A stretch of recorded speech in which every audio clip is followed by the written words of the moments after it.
Stop, arrête tout ce que tu fais. Parce que si tu es fier de travailler 60 heures par semaine, cette vidéo va t'énerver. Et c'est exactement l'objectif. On t'a vendu un mensonge. Un mensonge propre, bien emballé, répété tellement de fois qu'il ressemble à une vérité. Le mensonge que travailler plus, c'est travailler mieux. Que l'épuisement est la preuve du sérieux. Que les cernes sous les yeux sont un badge d'honneur. Et le pire dans tout ça? Tu ne l'as pas accepté passivement. Tu y as cru activement. Tu l'as même défendu. Devant tes amis, devant ta famille, devant toi-même à 3 heures du matin. Quand tu répondais encore à des emails en te disant que c'est comme ça qu'on réussit. Ce n'est pas comme ça qu'on réussit. Et on va démolir cette idée ensemble, maintenant, avec des preuves. L'université de Stanford a analysé les données de plus de 4 millions de travailleurs dans plusieurs pays sur plusieurs décennies. Le résultat est brutal et sans nuance possible. Au-delà de 50 heures de travail par semaine, la productivité par heure, la quantité de travail de qualité réelle produite pour chaque heure passée, commence à chuter. Et au-delà de 55 heures, elle s'effondre à un niveau statistiquement proche de zéro. Zéro.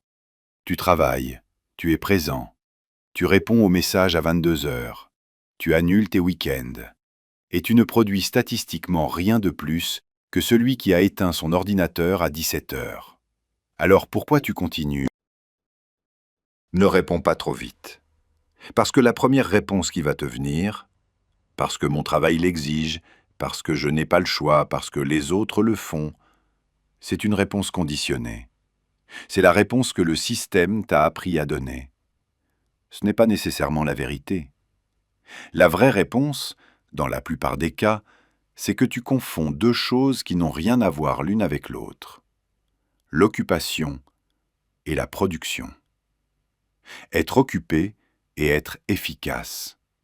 Et cette confusion, elle n'est pas accidentelle. Elle a été cultivée. Voilà l'histoire que personne ne raconte sur le travail moderne. Dans l'économie industrielle, la productivité était visible et mesurable. Tu travailles plus longtemps à la chaîne, tu produis plus d'unités. La corrélation entre le temps et le résultat était directe et réelle. Mais dans l'économie du savoir, celle où la plupart d'entre nous travaillons aujourd'hui, cette corrélation a disparu. Un ingénieur peut résoudre un problème en 10 minutes, sous la douche, qui lui a résisté 2 semaines au bureau. Un copywriter peut écrire en 1 heure quelque chose de brillant qui surpasse ce qu'il produirait en 10 heures de rédaction forcée. Un consultant peut avoir une idée stratégique pendant une promenade qui vaut des millions. La valeur ne vient plus du temps passé. Elle vient de l'état du cerveau au moment où le travail se fait. Et pourtant, on continue à mesurer les gens par les heures. On continue à valoriser la présence plutôt que les résultats. On continue à récompenser ceux qui arrivent tôt et partent tard, indépendamment de ce qu'ils produisent réellement pendant ces heures. Pourquoi? Parce que les résultats sont difficiles à mesurer et que les heures ne le sont pas. C'est une erreur de management qui se répète depuis 100 ans et qui détruit silencieusement la productivité de millions de personnes. Et voilà maintenant ce que font concrètement les gens qui produisent beaucoup en peu de temps. Pas des généralités sur travailler intelligemment, des mécanismes précis. Premier mécanisme, il sépare impitoyablement le travail qui crée de la valeur du travail qui simule la valeur. Cal Newport, professeur en informatique à Georgetown, a nommé cette distinction dans son livre paru en 2016.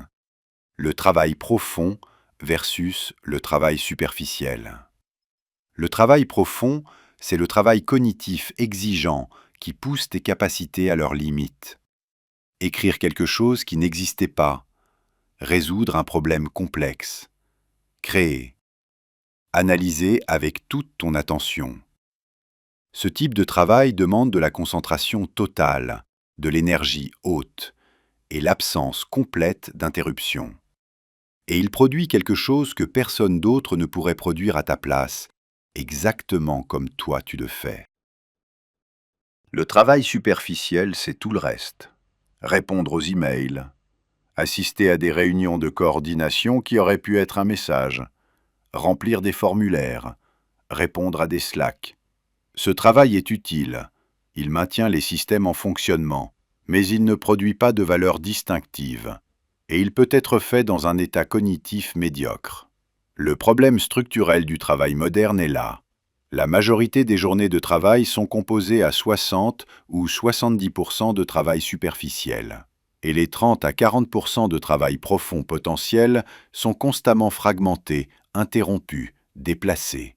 Et voilà le chiffre qui doit rester dans ta tête. Des chercheurs de l'Université de Californie à Irvine ont mesuré quelque chose de précis et de dévastateur. Après chaque interruption, il faut en moyenne 23 minutes et 15 secondes pour retrouver un état de concentration profonde. 23 minutes pour une seule interruption. Si tu reçois 6 interruptions dans une matinée, 6 messages, 6 notifications, 6 fois quelqu'un qui passe la tête dans ton bureau, tu n'as peut-être jamais été en vraie concentration profonde de toute la matinée. Pas une minute. Malgré 4 heures passées à ton bureau. Les personnes qui produisent beaucoup ne sont pas plus intelligentes. Elles protègent simplement leur bloc de concentration comme si leur vie en dépendait. Des blocs de 2 à 4 heures, sans notification, sans email, sans réunion. Une tâche, une seule. Et tout le reste, la coordination, les emails, l'administratif, regroupés dans des créneaux spécifiques en dehors de ces blocs. Deuxième mécanisme. Ils ont compris que leur cerveau n'est pas une machine à rendement constant. La fatigue décisionnelle est réelle et documentée. Des chercheurs de l'Université de Floride ont montré en 2007 que les actes de self-control et les prises de décision consomment du glucose cérébral. Après une matinée de travail exigeant, ta capacité à résister aux distractions, à maintenir ta concentration et à prendre de bonnes décisions est significativement réduite. Ce n'est pas une excuse, c'est de la biologie. Et ça signifie quelque chose de pratique et d'important. Une heure de travail cognitif exigeant à 9 heures du matin n'est pas équivalente à une heure de travail cognitif exigeant à 17 heures. Selon les études sur la performance cognitive, la différence peut aller jusqu'à 5 à 10 fois en termes de qualité de pensée produite.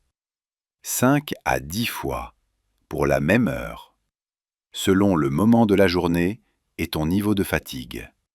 Les gens qui produisent beaucoup en peu de temps ont cartographié leur pic d'énergie.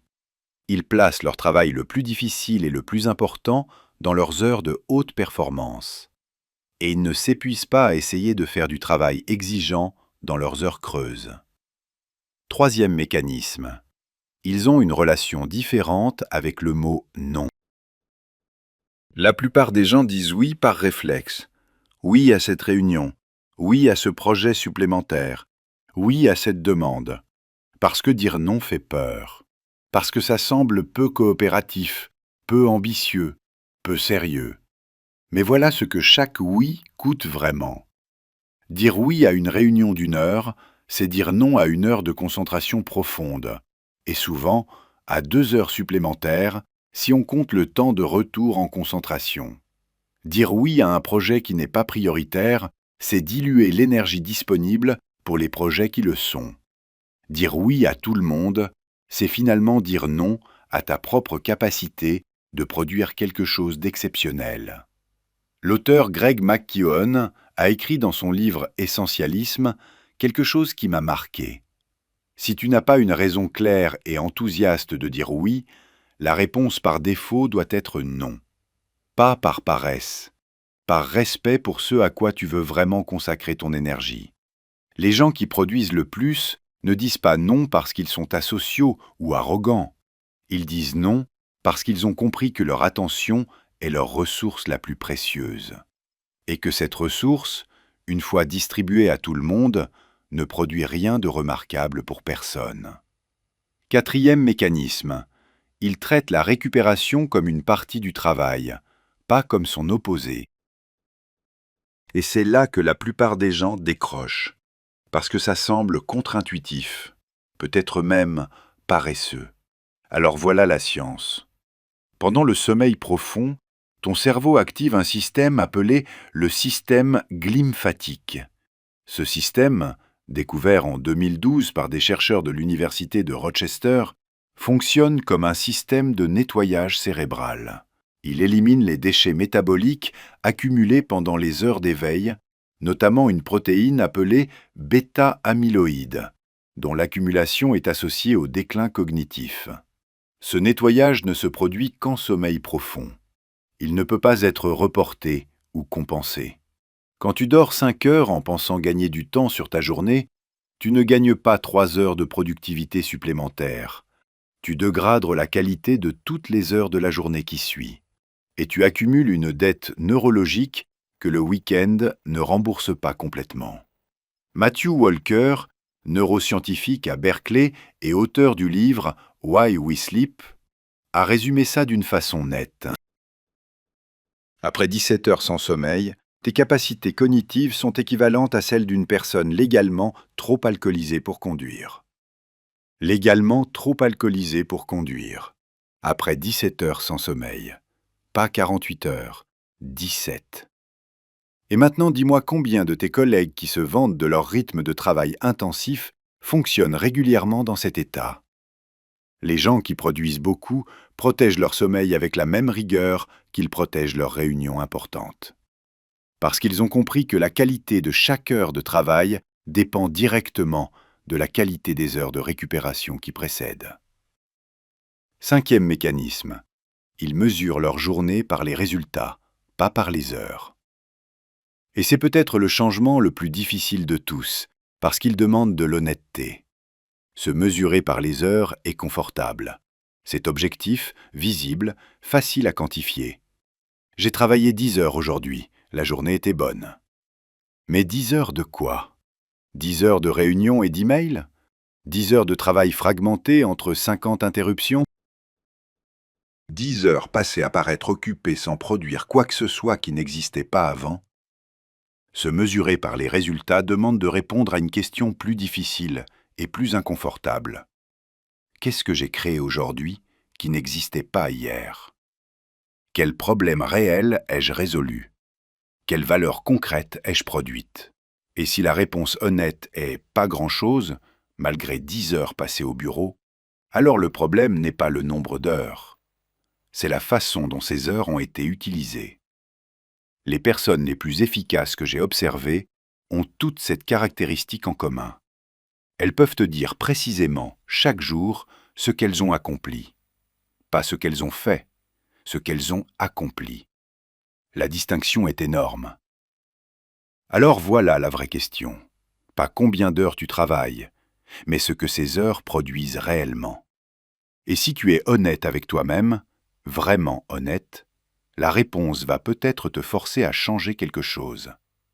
Pas à travailler moins par paresse, à travailler différemment par intelligence. Parce qu'à la fin, personne ne se souviendra combien d'heures tu as passé au bureau. Personne ne t'admirera pour ton niveau d'épuisement. Ce dont on se souvient, ce dont on parle, ce qui compte vraiment, c'est ce que tu as construit, ce que tu as résolu, ce que tu as créé. Et ça ne se mesure pas en heures. Si cette vidéo t'a énervé, parfait.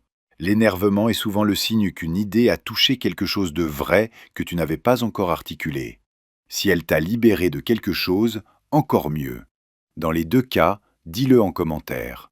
Et partage cette vidéo avec quelqu'un qui en a besoin, quelqu'un qui confond encore l'occupation avec la valeur. À très vite.